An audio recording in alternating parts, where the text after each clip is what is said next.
একটু খেয়াল করে শুনেন। তুই এই চরেরই যোগ্য।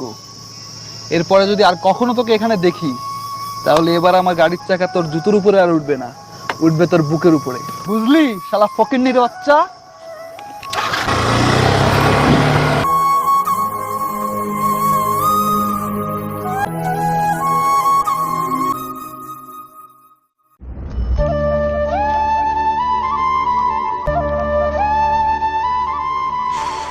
ওই দেখো একটা মুচি, চলো জুতোটা পলিশ করায়নি।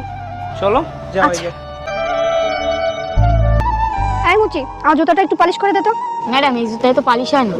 তোকে যা বলা হয়েছে তুই ঠিক তাই কর, জুতো পালিশ কর। এত কথা তোর কি দরকার? সাহেব মেম সাহেবকে একটু বুঝান না, এই জুতায় তো পালিশ হয় না। এখন কি তুই আমাকে শেখাবি কোন জুতায় পালিশ হয় আর কোনটায় পালিশ হয় না? তোকে চুপচাপ যেটা বলা হয়েছে তুই সেটাই কর। এই জুতা পরিষ্কার করাটা বেকার হবে সাহেব, এই জুতা তো পানি দিয়ে পরিষ্কার করতে হয়। তুই কি বলতে চাচ্ছিস? এই জুতো আমি বাড়ি গিয়ে নিজের হাতে পরিষ্কার করব?